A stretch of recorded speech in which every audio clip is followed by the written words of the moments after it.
Very good evening to everyone present here. It is truly a matter of immense pride and joy for me to welcome you all to this very special occasion.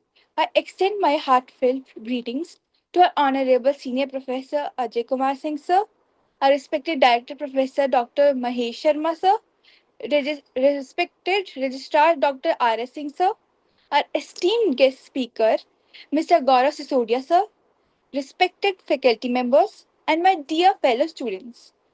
I, Taj, student of BCom Honours at DSPSR, batch 2023-26, feel deeply honoured to stand before you today at the 61st online interactive session, which is also the 46th Leadership Development Program by a corporate mentor, hosted by the Delhi School of Professional Studies and Research, an institution re- renowned for its commitment to academic excellence, industry integration, and holistic student development.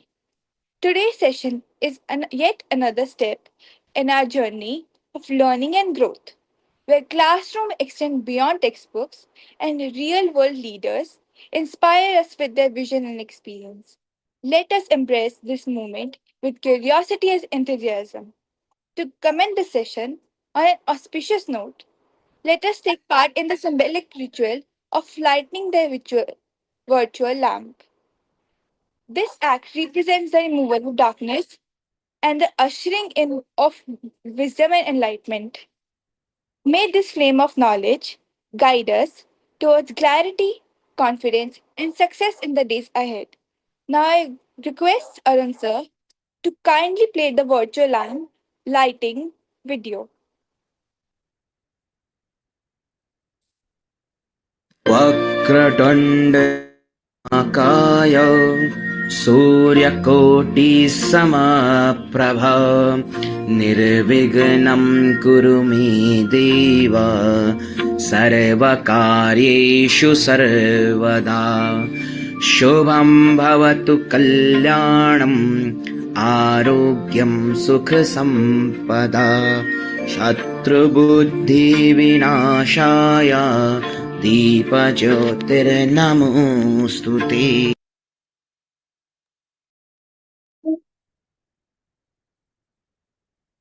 Thank you so much, Arun sir.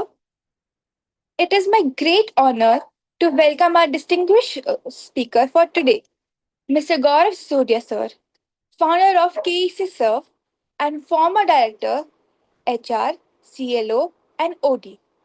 Mr. Gaurav Sisodia sir brings over 20 years of experience across multiple industries, including healthcare, BFSI, fintech, IT, education, and telecom.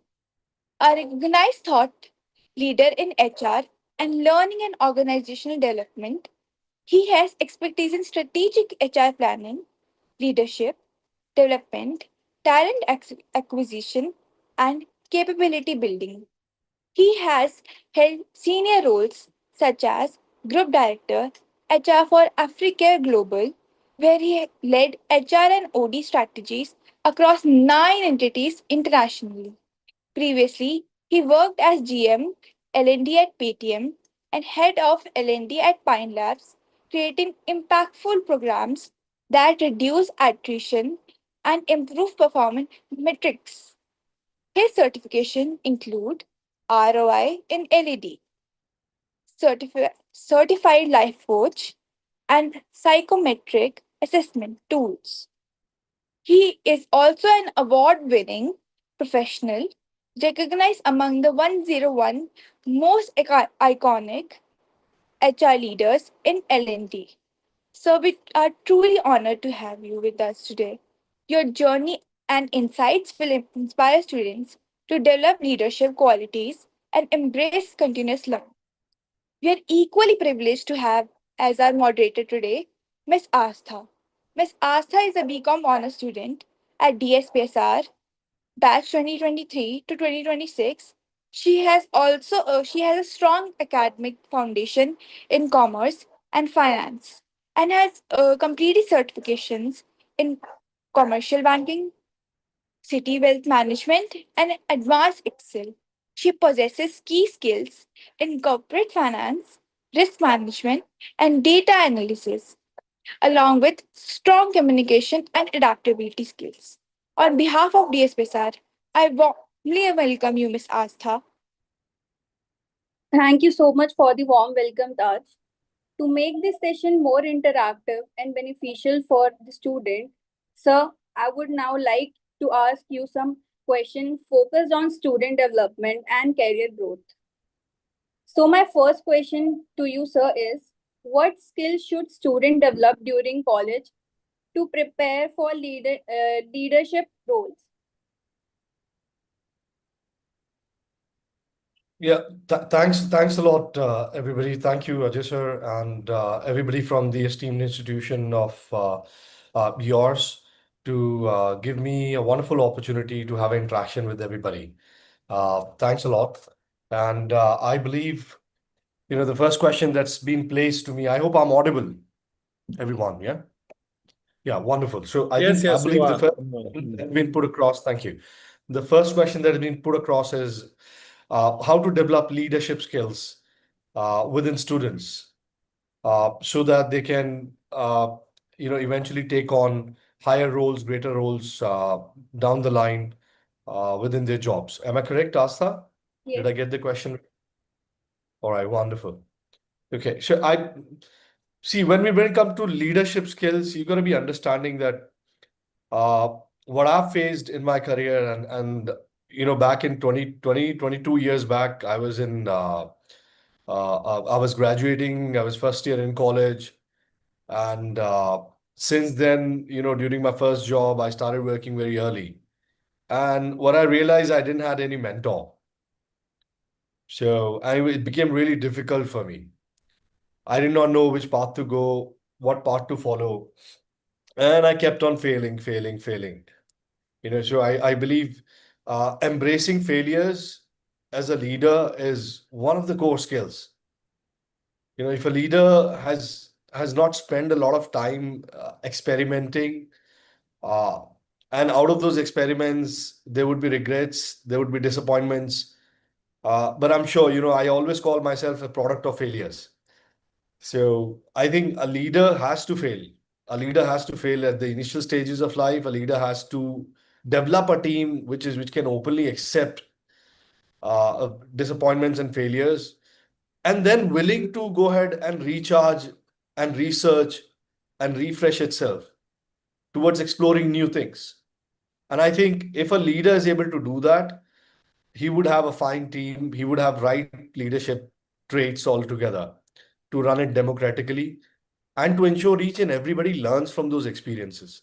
See, a leader is a leader who can replicate himself, right? And a leader can be only able to replicate when he gives space for people to try and build those consistent efforts. So I think fear of failure has to be out. A leader, a major responsibility, major trait of a leadership is fear of failure should be out. And second is giving consistency, consistent efforts. If these two traits are there, I think all these students would do great. Thank Thank you you. so much, sir. And my next question is how can students start building leadership quality while in college? I think in college it's a very dynamic environment. Morning you wake up, you start talking, you start going around in groups. I would say my observation of life have been that when I was in fourth standard, and we all have grown. And some of you students would have kind of grown in a school where you cleared your entire K-12 structure within the same groups. So I was fortunate enough that probably I did that. I till 10th or my matric, I was in a similar school. So from fourth standard, I started, with a particular bunch. So mine was not the scholastic bunch, but mine was like just one down, right? So we were socializers in trade, right? Uh, and since then, I've seen in my entire school life, those students who were rankers, they remain in rankers group throughout their K-12 structure. Those students who were one step lower than rankers, they were like 70, 80% sort of guys, they remain in that bracket. And those students who remain at 40-50% or that particular start of life, they remain there. And probably one group below that was also there who was struggling to clear the exams. And all my K-12, I kept on observing that none of us actually came out of our shells. None of us got developed. We remained with our patterns of life, with our structures of life in our entire K-12 structure. Now, understanding K-12 is an environment which is, uh, a, a little strong institutional traits are there. There are obviously, restrictions around. You can't dress up like a college folk and say and walk into college, isn't it? And plus, professors and lecturers are not as pragmatic as compared to, or the horizon of life till K-12 is not as such because of our ages as well. But what I believe in college is the time where you're graduate, be it you're graduating, you're doing your MBA, post graduations, PGDBAs, and all. You are at an environment where now you can actually come out of those shells. So you don't have to be kind of being tagged now. And I think this is the time if you really want to develop your leadership traits, if you want to develop traits to be able to face the environment out there, being self-reliant and dependent, and not only that, contributing towards society, contributing towards people's life. The only way now is to come out of those brackets of rankers, those brackets of people who have not been doing great, those mediocre bunches, and now go and interact, mingle with people from all brackets, and that is how pick up projects, speak to people, go to other institution and classes, interact with people. Let's say BCom guy would interact to a BSc guy, sort of a thing, and it should happen, you know and this is a message not for the guys who are not rankers. This is the message for rankers, because the worst part is that people who've been really good, their focus is there always. The problem with them is that they don't come out of that particular arena. So they also have to step down and start speaking to people, who are across various stages within the academia, and that is what is extremely important. This whole cohesive effort and learning from each other can only happen in the institution. Thank you. Thank you, sir. That's really informative for us. So my next question is, how important is networking for students? Hello? Yeah, I think this takes us to the same point. Networking, inter and intra are two ways. Inter, I've just spoken about, right? And to develop leadership skills is extremely important to start interacting with everybody. Uh, then intra interactions, networking opportunities are extremely important. Majority of the times, students shy away. They shy away from reaching out with people like us. They consider probably somebody who's a CHRO, CLO, CEO, CFO, CIO, CTO, for that matter, non-reachable stuff, right? Because we have big tag names, big brands behind our back, we have big designations and all of that.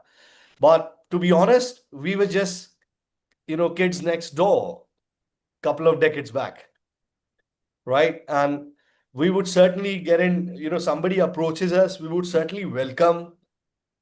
There's no need to be overly professional.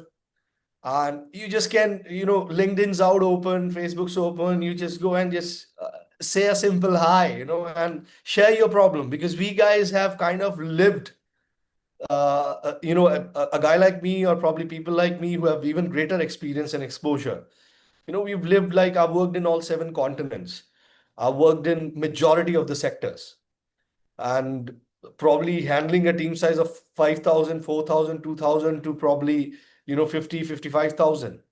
And we've dealt with people from South, people from Orissa, people from Bengal, people from all walks of life, Punjab, Haryana, UP, you name it, we have dealt with it. So, and abroad, UK, Europe, US, Southeast Asia, Manila, Dubai, wherever, right? So, what I'm trying to communicate is that we have that exposure. So, what we'll do is you come up with your queries with us. People are more welcoming in the fraternity, and just say hi and share, whatever is running in your mind at that moment.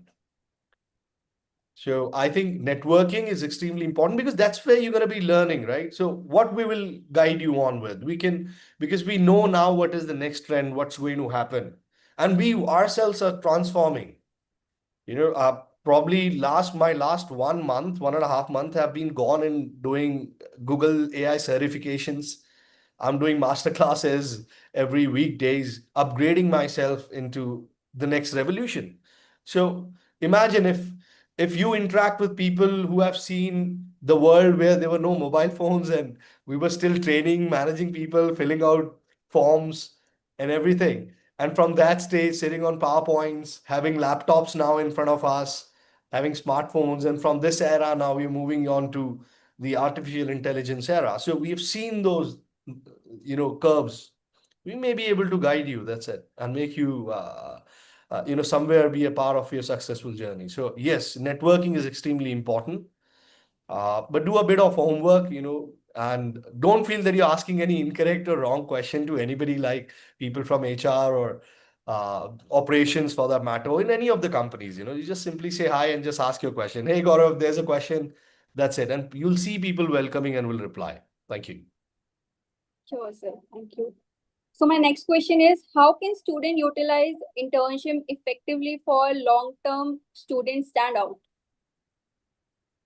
Yeah, this is extremely important question, and I recently I had my nephew. He was from I guess Delhi College of Engineering, and my niece and nephew, both of them cleared from there, and he kept on asking me, and he kept on asking me, "Mama, internship is coming on. What to do now? Can you guide us anywhere?" And all of that, right? And I always kept on somehow making him focus on identifying the gaps. Okay. So I said, why don't you identify gaps? And he was like, we've learned in HR, we've learned in finance, this model, that model, this is the analytics model that we've run, this is stage two we've reached, so on and so forth, right? But the way we see that knowledge is from practical, pragmatic point of view. Where is the utilization? So I think internship is extremely potent and important to every individual uh, in the education journey. First thing, very important thing that all of us need to realize is just don't go vague to companies and apply for internships, right? Majority of people just want to do internship with a particular brand or probably with a particular area for that matter. I think internship has to be done in a particular field of field of expertise that a person would like to develop. And for this, first step is a person has to study himself or herself, right? So what they really want to do. So let's say I'm from HR LNOD background. I get a lot of internship requests where people say, sir, we would like to do internship. We would like majority of the internship opportunities probably students would be getting would be hiring and recruitment calls, right? But having said that, people walk out from there. Now my point is, why do walk out from there? You have extremely important position there.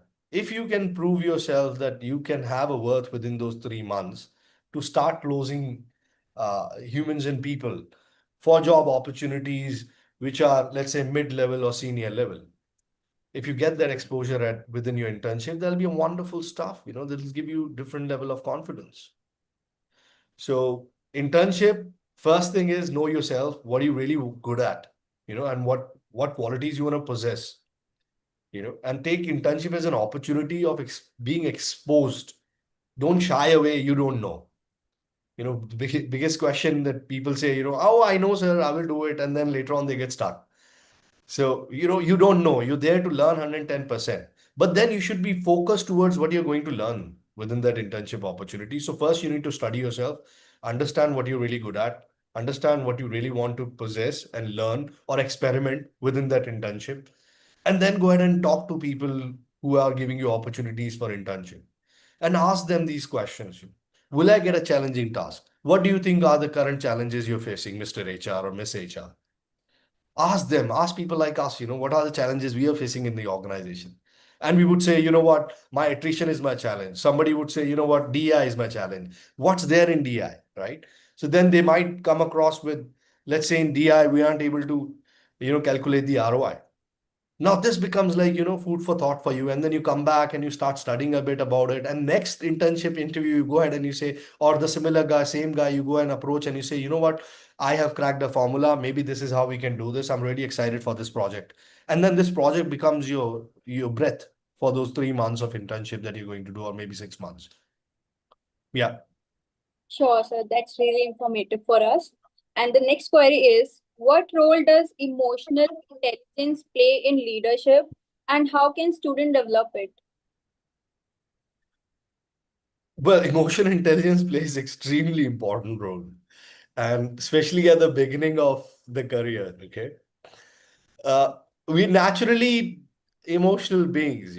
Humans are naturally emotion beings. I don't know, whatever happens to us, two things are there which is embedded in us, and it has to do with culturally as well, where we are developed, and how we are developed as well. So, first is there is a virus called know-it-all virus. मुझे सब पता है, right? So I think everybody has to understand that मुझे सब नहीं पता है, right? Maybe you must have earned 99%, 99.99999%, in your graduation. That doesn't say that, मुझे सब पता है. Maybe Gaurav Sisodia would have spent 20 years in probably 6, 7, 8, 9, 10 industries across 7 continents. That doesn't mean that I know everything in HR and in OD. Not at all. Still there's era and scope for learning, and a lot of learning altogether. So I believe, in order to develop emotional intelligence, first thing, somebody has to get out of their cocoons and shells. All the students, they have to come out of their cocoons and shells that, I know it all. The know it all virus is not taking anybody anywhere. And second is, taking everything on the bypass windows, and especially at the early stages. You know what happens? Anything, anywhere would happen, we would immediately take it right here. Instead of applying a bit brains on it, thinking over it, questioning our own thoughts, is we've never been thought about questioning our own thoughts. So why I felt like this. So majority of the reasons, majority of the early stages of life, early careers, people don't stick around within a company for more than a year. And these are early stages of life. If you see 70% of the people, there has been a study, the 70% of the folks who've been hired through campus and everything, they don't stick around for more than a year within their first jobs. What we train and teach as HRs is how to take care of people, how to ensure that people stick around and continue after their first year. I'll give you a small story around developing emotional uh, uh, question and EQ and IQ. So there was a gentleman who joined my team once. He was a trainer, he joined my team. Okay. And within the first month of his experience, he was working with me like continuously day and night, because I was establishing the entire digital learning architecture. Now, I joined the company, I worked there for a bit of time as a IC, individual contributor. And then after some time, I thought of kind of hiring. I got the approval of hirings and I hired my first person. I knew I hired a first person who was highly analytical. Okay. So I'll be learning a lot from that person. First thing. Second is, I knew this person also at the same point of time doesn't have patience or consistency. So now is the time for me and him to stick around. And within the first month of me giving, and we were working, like I still remember till 10 o'clock we were working, we're trying to solve problems and then walking off together to the office from Gurgaon and walking those lanes in the night and everything. And we were talking to ourselves. And this guy apparently started interacting with other people who were from his state working within the company. Because he saw people leaving early, he saw people coming late and all of that, right? So he's like, my boss is like this. And within 1 month, he came to me and he said, and he developed this notion that all the work is been done by him. But he was not realizing that we are preparing for the next stage. And then he comes one day, deciding that, I think it's too much that is happening within my team and to me. I think I should resign and probably start looking outward. So what happened was he started interacting with people within the state or probably other teams, which were maybe at different stages, right? He comes to me on a chai ki tapri and he says, Gaurav, I'm thinking of applying somewhere else. I said, great, wonderful. Where do you think you're thinking of applying? He said, there are a couple of offers. And then he mentioned a couple of names. I said, oh, great. Two of those names struck me because their CHROs were my friends and we worked together. I said, oh, great. So understand, I know their personality traits. This might be how they will grill you. So in the evening, let's prepare for your interview and then you can probably best of luck from my end. And this guy was like, he was thinking all the work's been done by him or I've been very brutal or probably kind of pushing him to the boundaries. But at the end of the day, he never turned up in the evening to be prepared for the interview. And I asked him why. He said, because I thought that I was doing all the work. I thought within the first month, I was the one who's been pushed to the boundaries. And I thought if I leave, you won't let me. I thought if I leave, you will hold me back. But you didn't. Within a blink of eye, you said, it's okay, I'll prepare you for the interview. And he said, I've never probably got hold of this, right? And there must be some reason that you're so confident that, if I walk out today, you'll be able to build somebody else. I said, yeah, 110%. And I said, now tell me what happened. So he gave me this whole story and told me I started interacting with other teams and everything. I said, buddy, you give me 3 years, I'll make you head LLD. You give me 3 years of your career, I'll make you probably go at the top. He was a trainer making, let's say, 3.5 lakh rupees at that point of time. Now, within 3 years, he's a head LND, by the way, and he's at probably 40, 45, 50 lakh rupees of package. So what is there to learn in this story, is extremely important. You don't think through emotions, right? You apply your brains, you hold. And a couple of exercises I can tell you is something called the 5 second breath. Whenever you guys wanna, as students, you wanna feel, pushed to the boundaries, you're feeling cornered or something like that, right? And you really want to vent out and be flaming, just take 5 seconds, and breathe and talk to yourself, right? I think these are very important steps, and it's extremely important at early stages because later on we develop it, right?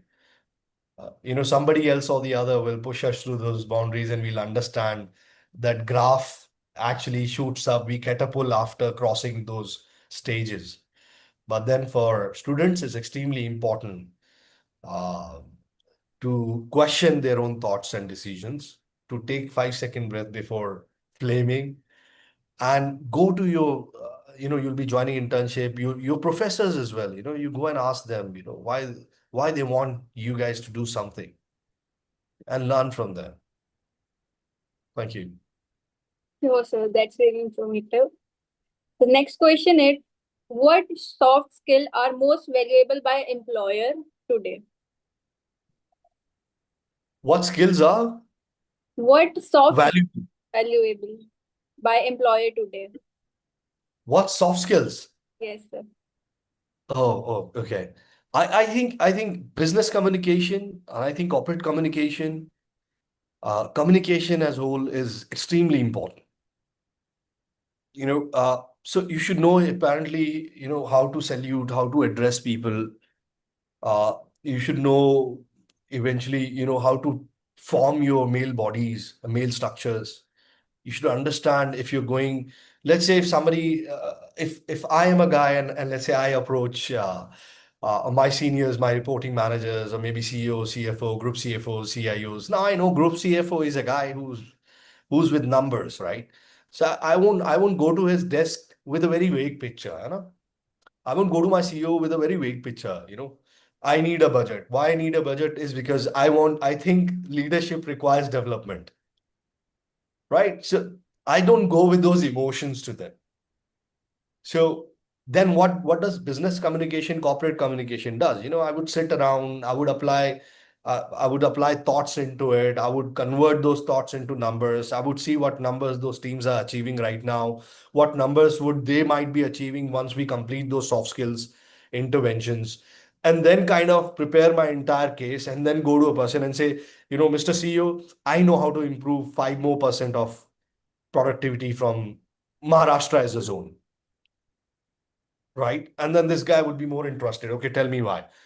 So then I would come and I would open the case and I would start speaking about, what was wrong in Maharashtra, how people at that point of time, leadership might be, or mid-level leadership, or frontline leadership, or maybe IC leadership, maybe support function, you know, all of these guys, or maybe somewhere at the central unit, all of these guys, there is some thread or probably some link that is missing that we need to build, right? And by building this, by having these 4, 5, 10, 20 hours of intervention, we should be able to achieve and eradicate this gap and achieve another 5% in productivity that turns out to be numbers like this. So this is business communication. Within 30 seconds of my conversation, 1 minute of my conversation, I've explained the case. You know, so I think it's extremely important for all of us as people graduating and getting into their careers to focus on business communication, corporate communication, streamline it, back it by rationalizing, and then approach people. This will probably ease up people like your reporting manager space and your space as well. Thank you. Sure, sir. And my next question is, how can fresh graduate build confidence for corporate interview? Corporate interviews. Okay, okay. Well, you reminded me of my first interview. So I'll tell you, I was really worst in interviews, okay? Extremely worst. Why? Because I was a golden spoon child. I've never cared about, probably giving interviews and thought of like that. It took me 86 interviews. I gave failed 86 times. And I have no shame in disclosing, and my apologies to the professors if I may go a little off the track on this. And my email address at my resume was yuck_all@msn.com. My objective of life is a roller coaster, just want to ride it. I used to wear those loose baggy pants with a red color t-shirt. I still remember on the t-shirt it was written on back and front, of all the things I've lost, I miss my mind the most. Because I used to run a band called Sonic Budra back in college. And that's how I used to go to appearing for the interviews. No wonder no company would like to hire a person like me, right? I was not at all sounding responsible. I was not focused. I did not know what I want to do at the end of the day. So I think for all of us, we got to be understanding, and jokes apart, we got to be understanding that majority of us, like I've taken interviews from some of the most premium institutions across India and internationally as well. And I've been panelist, you know, uh, long back, since long back. What I would say is that people put in a lot of stuff. Students put in a lot of stuff in their resume, because of my this intervention, 12% rise, this intervention, 30% change, and all of that, right? And then when it comes to questioning them, they don't have a convincing story with it. So I believe instead of putting down 10 things or 30 things you have done, just put in two strong points. Just put in yourself what you have achieved. Just put in yourself what you're not really good at. Just put in yourself what you really want to learn, thrive, and build. I think if these three things are there in your profile, I believe, any person who's going to who's looking for a right candidate is going to hire you. Yeah. Sure, sir. What challenges did you face early in your career and how did you overcome them? Okay. So I think we were not having that many of opportunities. People who were not rankers, who were not qualifying for CAT and all of this. We didn't have much opportunity. We had to start somewhere, right? And me and my dad, we had this, figuring out. My dad wanted me to go in abroad to do MBA, BBA. I always wanted to do become a pilot, but I couldn't become a pilot being second. I flunked in second category medical test because of being termed as colorblind. Those days, colorblind folks never used to fly planes. So, and then I did not know where to land up in my career, right? In my jobs and everything. And then I started trying different careers, different variations, and I didn't want to go abroad. Somehow I just didn't want to go abroad to study. So initial careers, we had to start somewhere. I wanted to do sound engineering. Probably I couldn't do sound engineering because back then, doing sound engineering was something which was a taboo, and no family would like their son or probably their children to do something like that, majoritarily, and especially from middle class families. And I ended up, ultimately funding my own graduation, and I started off with a very small job. I used to make 50 rupees a day. I used to have those Rin Supreme washing powder canopies in Green Park in Delhi. And for 3 months I did that. Then I did Pepsodent Germy Check campaigns near around my colleges. I used to make 80 rupees a day. Then I started doing Airtel prepaid postpaid connections. I started making 300, sorry, 100 to 150 rupees a day. Uh, and these small jobs, and then our band, through that we used to earn money, and then landed up in a job. For the first 2 years, I didn't know what is a job, and probably which area of the job I really want to excel in.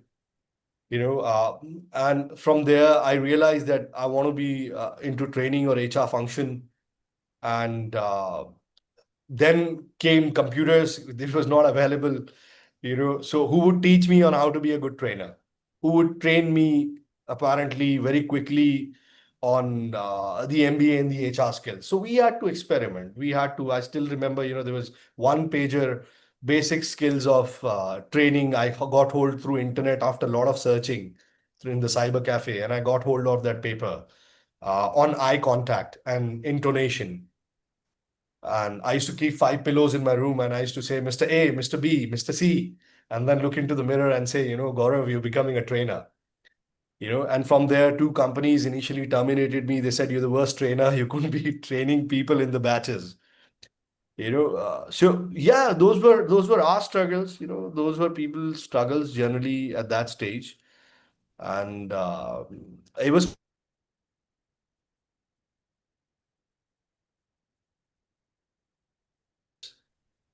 technology has brought in transparency everywhere. So there are clear structures now. We know in our organization, probably within next 5 years or 6 years, which department function we can actually be and achieve. What are the matrices that I need to cross and grow at probably mid-level to a senior level executive within what years? Is quite transparent now. You know, so those struggles were there. And nowadays, mentors are there. Such wonderful platform of your institutions are there. For us, probably getting that exposure was extremely important. It took one of the managers to approach him to ask him for my promotion. It took me like 2.5 months. I never got the courage to get inside his cabin and say, sir, I'm looking for a promotion now. I'm looking for some other greater responsibilities. I just couldn't. I kept on discussing with people. And nowadays, we just simply walk into the cabin and tell our managers, Mr. Manager, if next 1 2 years I want to be at this place, can you help me out? And people are accessible, more approachable, more open, more communicative, more guiding. So I think those were our early challenges. And of course, everybody has their challenges and their times. Nowadays, this transformative challenge that you guys would face. So a lot of change management would be happening in the organizations, and agility has to be at greater heights now. Yeah, please. Thank you. Thank you, sir. And my next query is, what inspired you to specialize in HR and leadership development? I think people, the first thing that I saw, my exposure was in Valencia, California for the first 6 months. I was on a Microsoft project, right? And remember, all of us, as soon as we get a job, and in our era and even now, once my dad got to know, my mom got to know that I've got a job in Microsoft and all of that at the initial stages, the first thing that came into the mind, now my son has become responsible, my daughter's become responsible, and they wanted me to get married and settle within that age. And I still remember my dad coming to me with very emotional, numb eyes. He told me, Gaurav, whatever you've done in your life now, just focus now and give all out to this job and grow. You're going to be a responsible father one day. I said, sure, dad. And since then, probably a year, I eat, sleep, drink in the office only. I used to do 3 shifts back to back. And but what that gave me, and I so wanted to become productive and progressive and grow, that I became employee of the month, employee of the quarter, employee of the year. And then people started understand and started reading a lot about, Microsoft knowledge base and all. And then because of my recognitions and people heard back in, I still remember Shane, who was the quality and training head of Microsoft Global. He somehow got my quality mailers or calls that I used to make with the customers. And he brought me in and he said, Gaurav, will you develop this particular portal for us? And we worked together for about 6 months and I developed that portal. And that was the time that I realized that, people started coming to me after a year of me burning myself within the job and, honing myself. They started approaching me, asking me questions, queries, things, and I started helping people. And teams used to call me for training them on certain knowledges. That's when I realized, the power of knowledge, how we can probably transform, and I really loved it. So working for the people in HR and in L&D, transforming people, you get, even till today, I get goosebumps that, 20 of the top leaders of a company would be there in my training room. And, you know, I would be kind of, transforming their thought within those 3 days, 5 days, 10 days of workshops, and their IDP, their journeys, I can be a part of building their teams better, making them probably 400, 500 people performing better just because of people who are there in my trainings. I think learning, teaching, and training by far is the purest profession. And God has been kind, and my forefathers have been kind to bestow this responsibility on me. And I see this profession as the purest profession. And not everybody gets this responsibility. If you get this responsibility, this is the biggest responsibility anyone can get, and you have to be 100% pure to it. So I'm really blessed that I could make my career within HR learning and development and help people develop, transform, build themselves. So Yes, that inspires me. Yeah, thank you. yes, so that's really impressive. My next query is, how do you see the future of HR with AI and automation? Oh, that's a big one. Okay, I think some folks are scared, some folks are kind of skeptical, some folks were like, aane do AI ko dekh lenge kind of attitude, right? But I believe the change already started happening when AI is nothing new. It's been 55 years of research, right? So AI just came in the market right now. It was already there. How do you think the best of the tech companies were able to process the orders with such faster pace? They were able to process it because AI was already there. But the point was, I think biggest change happened in the industry when cloud computing came into the picture. Cloud computing became commercialized. That was the first indication for all of us to understand that era of those hard-coded big softwares is going to fade away. And then obviously, came the computing power, the graphic power, uh, and blockchains, and now we're sitting at AI. Uh, I think AI is going to impact all the professions, especially HR as well. And for people who are specifically trying to make their careers in HR, let me tell you, I've very recently I've dropped in my corporate shoes after 22 years, and I've started off my AI journey. We started my own venture in KECServ, and this is like company, we do AI chatbots, voice bots, AI workflows. We automate the entire workflows. Okay. So I'll give you guys a live and practical example. All right. Employee now, as we speak right now, employee applies for a leave, right? So he would pick up his, HRMS software, human resource, HRIS software, HRMS software.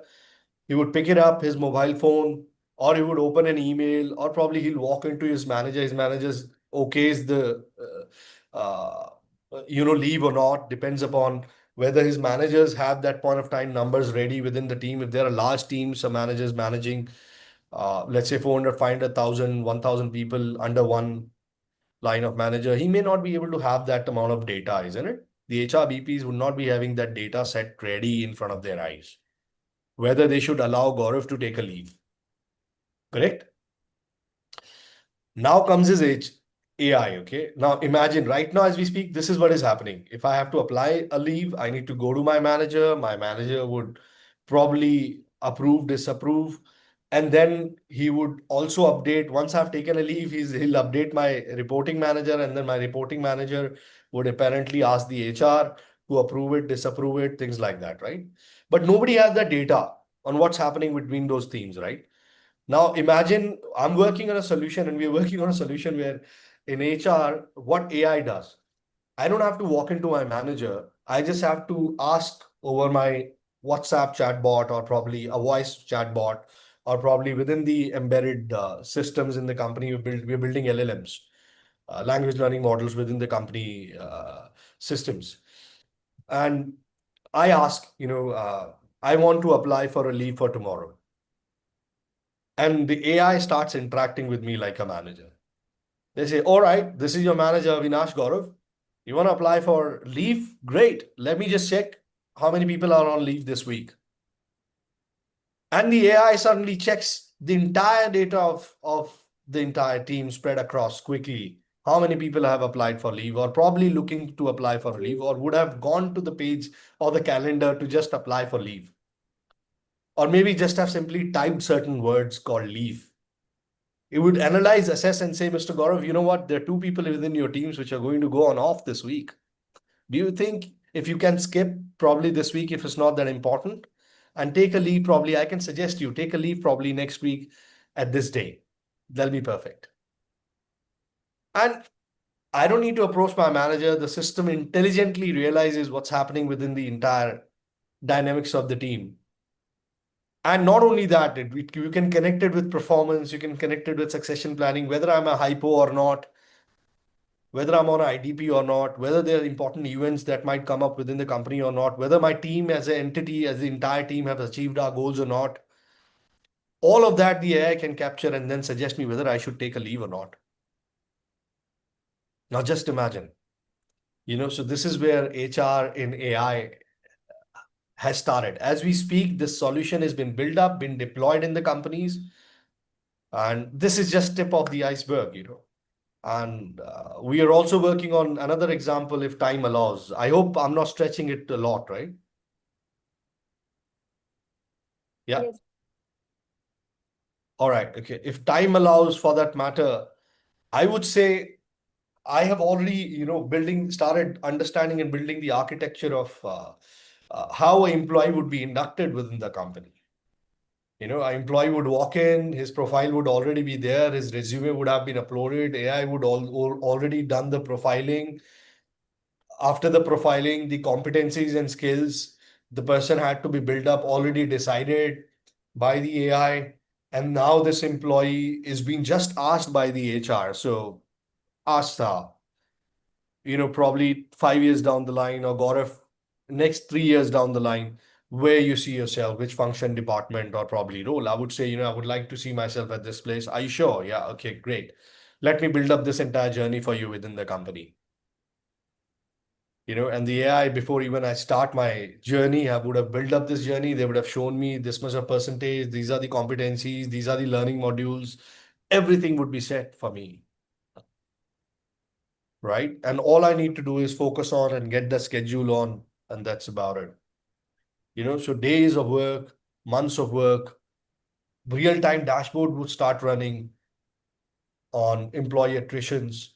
A lot of stuff is happening in the HR. I think we are on a transformative world, and HR competencies as well will change. Our competencies will change. It's the world and the era of AI generalist. So instead of HR generalist, we'll be having AI generalist. Instead of HR business partners, we will be having AI partners. So that's how the world will be transforming. So 110%, a lot. Yes, sir. And the next question is, how do you measure the ROI of leadership programs in organization? Yeah, so it's an important question. Obviously, it can't be explained, over call, because somebody has to understand those formulas, calculate it, practically show it to you how it works. But I'll give you a idea around it, okay? How we are able to do that. So first is, before even bringing the leadership on the table, first understand and calculate what is their individual productivity and what is their team productivity. It starts from there. And you need to pick up their 2 years trend, 3 years trend. So let's say Gaurav's working as a sales head or regional sales head in a company. And I've been working for the past 3 years or 4 years. My 3 years or 4 years of productivity have to be brought on the table. Those numbers should be there with me as a learning professional trying to design the ROI of my intervention, right? Then based on it, I would realize, after so many years, by putting in XYZ factors, my particular performance and my team performance have improvised and increased. So there'll be a lot of factors around it, right? So I need to take those factors into consideration and then design my learning program and the learning journey, first of all, for the leadership. And based on that, I would be able to kind of gauge out how much percentage of improvisation I would be able to bring in after this soft skill training program. Okay, this leadership intervention. Now, after that, the absorption stage would come in, because reaction stage would obviously be there. Everybody would come, they would love the trainee program, they would clap for you, they'll jump on their seats, and then after that, what? So the absorption journey would come into the picture, the adoption journey would come into the picture, the sustainability journey would come into the picture. That means my 15, 30, 60, 90 days of interactions and interventions. And then after that, within that time, what I'm doing is I'm applying something called as linear regression. So then I would start isolating the impacts which were there. So let's say, for example, a particular team's productivity got increased because there was a competition that was launched in the month of August. I need to isolate that impact. I need to remove it, right? And then come up with the purest form of productivity that came out purely through learning. So if I'm able to do that, isolating all the external factors and the impact, and how would I know which factors I need to probably consider, which factors I need to remove, is by the past trends and the current trends, and whether there's a competition, whether the team, some people are new. There are lot many things goes into it. If I, as a leader, I have 6 out of 10 people in my team, I have 6 new guys, so my matrix would be different, right? And if I, as a leader, I have 10 people, but all of them are fairly experienced, my matrix would differ. So in order to calculate the ROI from learning and development interventions, any of the leadership or soft skill interventions, extremely important to first deep dive in the past numbers, the trends, then design your learning program, do the sustainability and the adoption strategy, and then at the same point of time, calculate the ROI by applying linear regression, also isolating all the impacts which are not accounting to your intervention. Let's say in soft skills, in leadership skills, you've thought about collaboration, so you need to dig out where all the person was able to kind of implement collaboration, and because of that, what numbers changed. And is it because of collaboration the number changed, or is it because of some context in that area the number changed, right? And then calculate the ROI of the programs. And I think we were successfully able to do that quite a lot of time. But it's a time-taking sustainability activity. A lot of research have to be done. You need to sit, keep on brainstorming for 1 or 2 days to understand and keep on filtering your data. Yeah. Thank you. Sure, sir. And my last question for you is any final message for students who want to excel in their careers? I'm sorry, I lost that. After any? Any final message for students who want to excel in their career? Just go for it, guys. 5 years, it's an extremely exciting journey now we are at here. I would like every morning when I wake up, I ask myself, that what the newer generation now would be experiencing, right? Entering into this era of HR, sales, L&D, analytics, research, forensics. I believe broaden your horizon, become as agile as possible, and be consistent in one area is extremely important. Mastering one trait is extremely important. I've spent 20 years only one area. No matter how many organizations or industries I've changed, I've just focused on developing people, managing people. So I think for newcomers, I would say, just get onto one field, master it, keep on honing your skills into that particular area, and you're going to excel and be agile at the same point of time. Thank you. Thank you so much, Mr. Gaurav Sisodia, sir, for such a wonderful session and sharing your invaluable insight with us today. Your thoughts on leadership and HR strategy are truly inspiring, sir. Now, if anyone want to ask and have any query, please go ahead.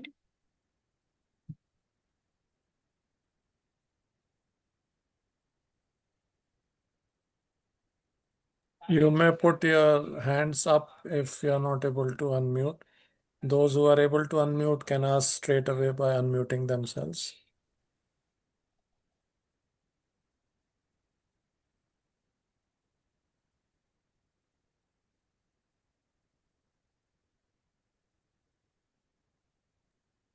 Mr. Gora, I have one question from you. This was an online Yes. session. Can you hear me? Yes, sir. Yes. This was an online session, and if it is it possible for you to visit the campus also sometime, whenever it is convenient to you, for interacting with the students, particularly in these domains that you are specialist in, to give some practical insight to them there itself? Sure. Is it possible? Hmm? Yeah, yes, sir. Very Interact much face to possible. face. Hmm. Yes, we can discuss it. It's Yeah. possible. Thank you. Thank you very much, because online is basically for giving them a sensitivity about who you are, and those who want you as mentor, they want to see you as a role model, the kind of career that you have made for yourself, and kind of leadership qualities that you have. So it is just to create a kind of an understanding in their mind that whom they want to follow, and then it comes to the next level of the mentorship program that we have, that you pick up one of them or two of them, or as many as you think you can handle them, to lift them up to the next level, and create a kind of a personality that you are, or whatever you think is appropriate. So this is a new concept that we have started of mentorship, wherein one person is from the chosen field where one wants to be. He should have at least one person from that concerned field. So what is your thought on that? On Sure, punch sure. पंच सखा जो हमने concept रखा है, what is your thought on that? I think it's a wonderful initiative. Ajay ji, I think this is extremely important. Uh, 4 to 5, one is your own Sakha, and then, within your peers, and then somebody from the industry, and then letting us choose and select, whom we want to follow and why is extremely important. And if it happens within the academic stage, there's nothing like that. Because I think I started off with my session by saying ki, the only probably challenge, the biggest challenge I faced, I didn't have a mentor. And I can tell you probably for another 1.5 decades, I couldn't find a mentor. and I did not know how to approach people and ask them, will you be my mentor? And if you go to my LinkedIn post very recently, I did post it about Krishnan sir, he being my mentor. A big time I posted his photograph and I was so happy. I was like, finally, after, 18, 20 years of working, finally I've got a mentor. So I understand how important it is. And to bring it at this early stage, I would be more than happy to contribute, sir. Yeah, you have very rightly said that it is sometimes very difficult to find whom you should, have as a mentor and how to approach them and so on and so forth. So we are creating a platform also here, that ERP based platform. So students will have a Wow. list of mentors, and then they will give their 1, 2, 3 there, and then it will go to the mentors that these people have given you, and would you like to have them? Their profile would be shared, and things like that. So we are creating that kind of thing. We have new people also in the team and IT, those who have joined, who are creating that Mhm. particular dashboard kind of a thing, that you Yes. Yes. so that you can have record of every meeting that you have with them, that what you Mhm. said last time, what you asked them to do, the assignment that you gave to them, whether they have completed them or not. So you can monitor the progress also each time. Yes. Yes. So I'm thinking it's going to be very important and would be very instrumental in students' careers for sure. So thank you very much, Mr. Gaurav, for sparing your valuable time and expertise. Now I hand over back to the organizers for Okay. further vote of thanks and things like that. Thank you so much, sir. Now the session has come to an end. Miss Taj, please give a vote of thanks. We are truly grateful for the presence of both our distinguished speakers and our moderator. Your valuable insights have made this session highly meaningful for all of us. On behalf of DSPSR, I sincerely thank Mr. Gaurav Sisodia sir for sharing our warm welcome and knowledge with us, and Miss Astha for moderating this session so well. My gratitude also goes to our respected dignitaries, faculty members, and students for making this event successful. Thank you all and have a wonderful evening ahead.